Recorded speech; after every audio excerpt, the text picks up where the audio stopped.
Here's what they don't want you to hear about Grand Theft Auto 6, the 2025 release date we were all promised. It's not just in trouble, it's gone. We all saw that first trailer. It didn't just break the internet, it became the internet. 91 million views in 24 hours. We saw Lucia, we saw Jason, we saw Vice City, looking more alive than any open world we have ever seen.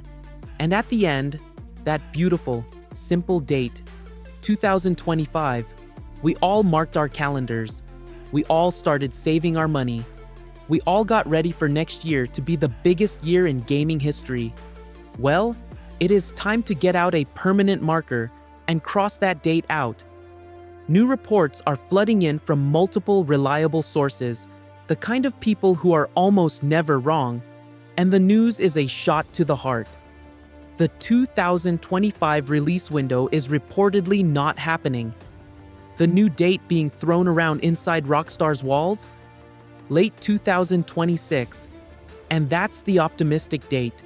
Today, we are not just going to cover the news.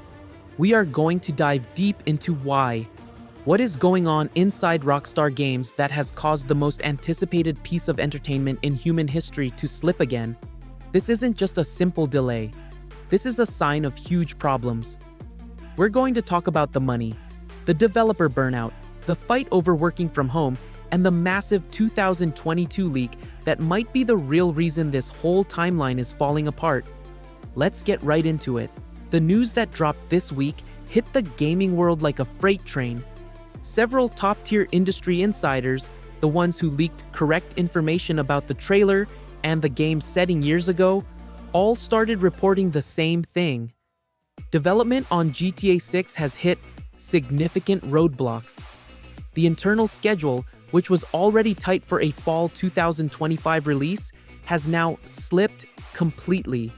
The new internal target, the one they are telling their bosses and investors, is now late 2026. Let's be very clear about what that means. Late 2026 is code. It means October, November, or December. That is a full year delay from what we were expecting. And in game development, a late 2026 target can, and very often does, slip into the next year.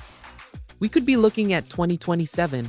To put this in perspective, Grand Theft Auto 5 came out in 2013 on the PlayStation 3 and the Xbox 360. That is 2 full console generations ago.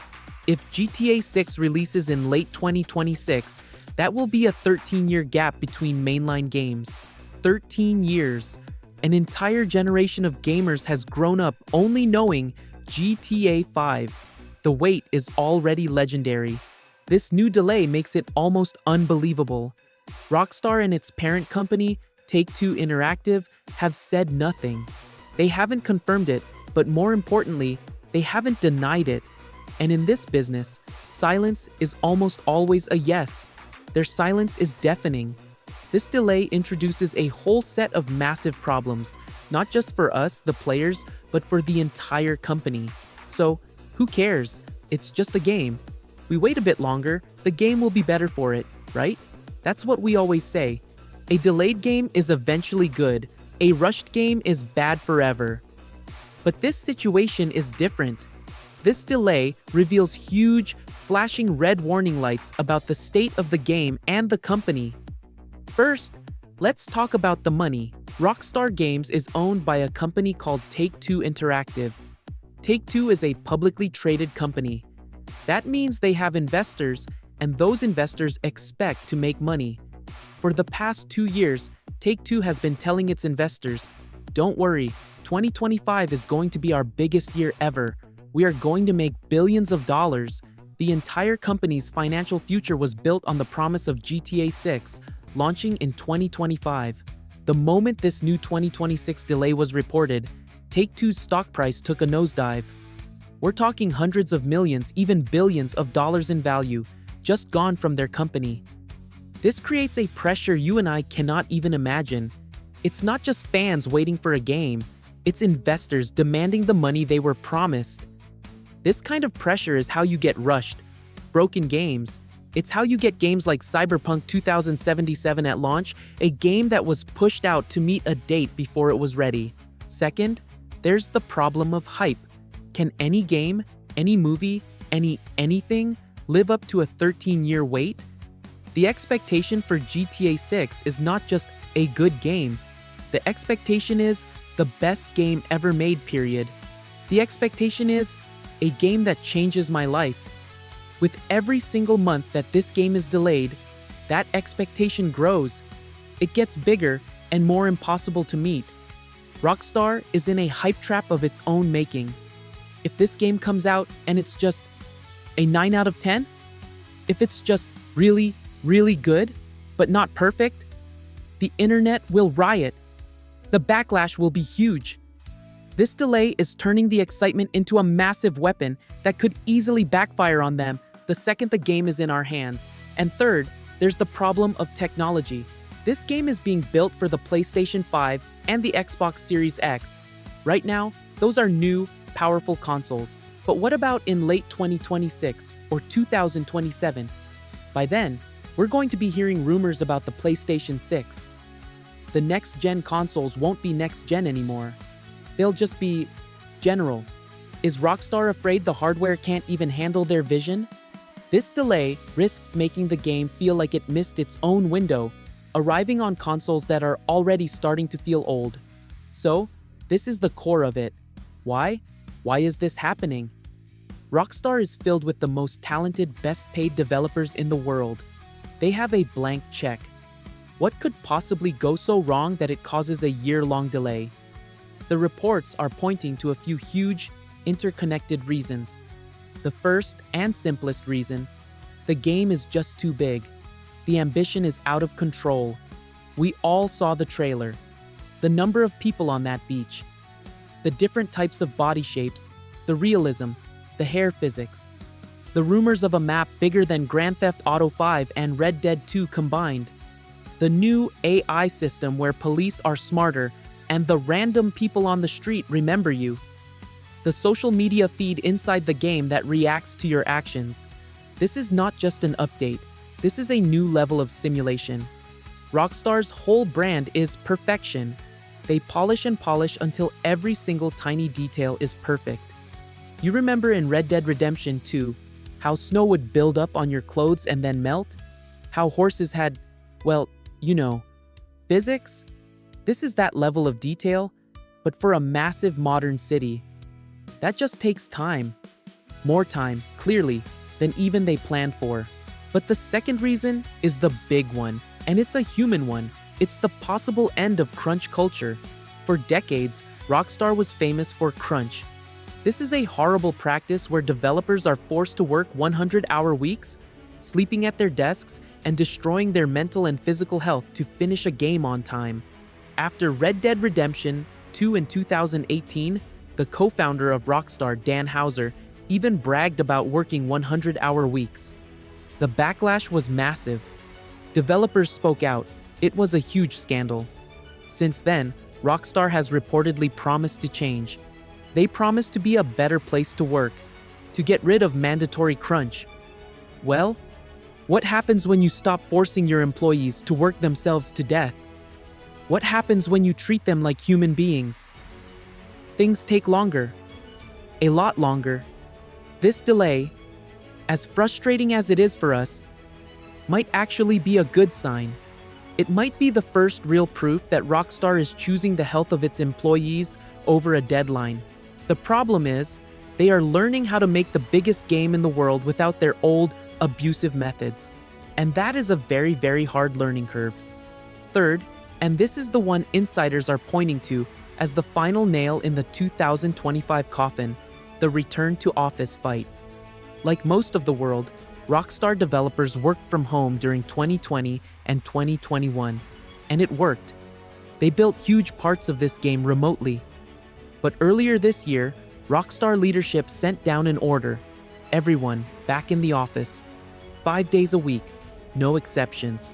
The public reason they gave was security and productivity. But the real reason this connects to the delay is the 2022 leaks. We have to talk about the leaks. In September 2022, the worst thing that could possibly happen happened.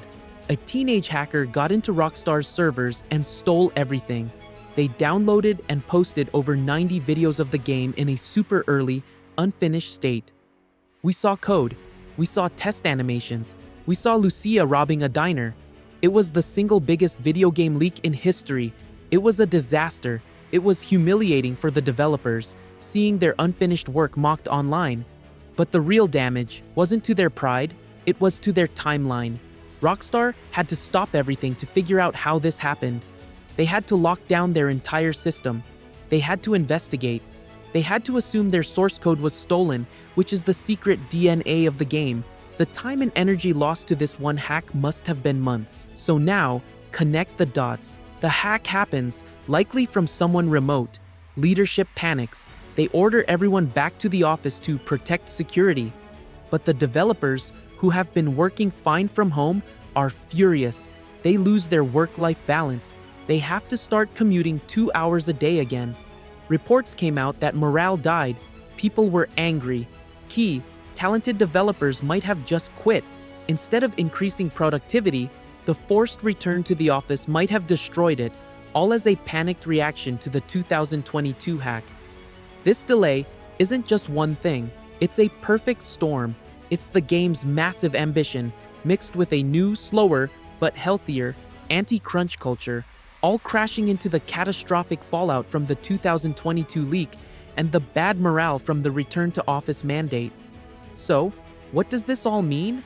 What is the one big takeaway from all this? It's that Grand Theft Auto 6 is not just a video game anymore. It is a test. It is a test for the entire video game industry.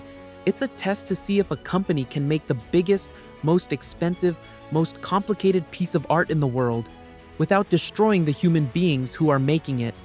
It's a test to see if a company can recover from a historic leak and a crisis of morale.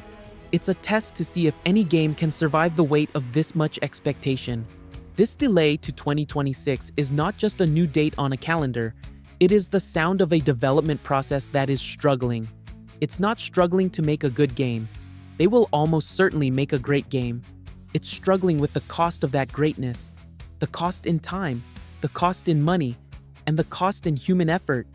That first trailer was the promise. This 2-year-plus wait, this is the price of that promise, and it's a much higher price than any of us wanted to pay. We are now officially in the long night of the GTA 6 wait. The excitement from the trailer has faded, and now it's just been replaced by a long, frustrating, and silent wait. We just have to hope that whatever we get in 2026 or 2027 is worth it. So, to sum it all up, this is a gut punch. There's no other way to say it. We were all ready for 2025.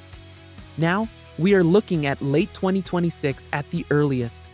The reasons are not simple, but they are clear. The game is too ambitious. The company is trying to stop its horrible crunch culture, which is good, but slow. And the massive 2022 leak, combined with the fight over returning to the office, has created a perfect storm of delays. The pressure from investors is now higher than ever. It's frustrating. It's disappointing. But we have waited 11 years. What's two more?